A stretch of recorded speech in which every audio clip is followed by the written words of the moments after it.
Well, I'm optimistic about global VC. I've been a global VC for the last 17 years, investing both in the US market and in China market.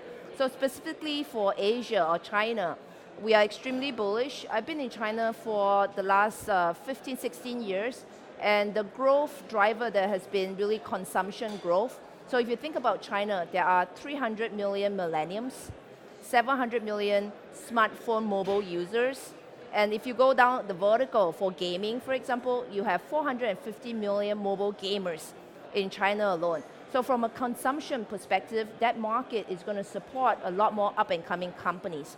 Just say, for example, Alibaba, which was founded in 1999, went public in 2014. Today it's a 240 billion market cap company, and yet they are only, in China, online e-commerce as a percentage of all commerce is only 15%.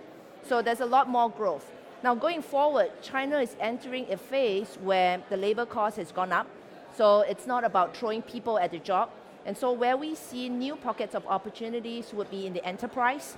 And when we think about enterprise, we're talking about the smaller enterprise, we're also talking about the factories who are continuing the efforts to automate their business.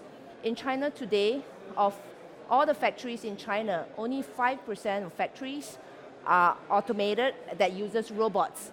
And China being the largest manufacturing center globally has a lot more room to grow as well in terms of adoption of robots, robotics arm.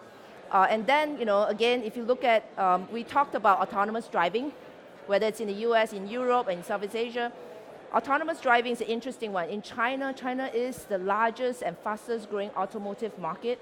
It has 120 million cars installed base, and every year about 25 million of new cars are added to the market. Of this pool, only 6% are hybrid or new energy cars. And so if you are an automotive manufacturer or a startup trying to attack this space as well, China still is going to yield a lot more interesting startup opportunities in the area of autonomous driving, AI, software, in addition to what I mentioned on consumer. So very positive, market is great. The talent pool has grown enormously in the last 16 years as well. And so, with the right combination of talent, right market, I think it's the place to be. If you're looking for returns, that's where you want to be.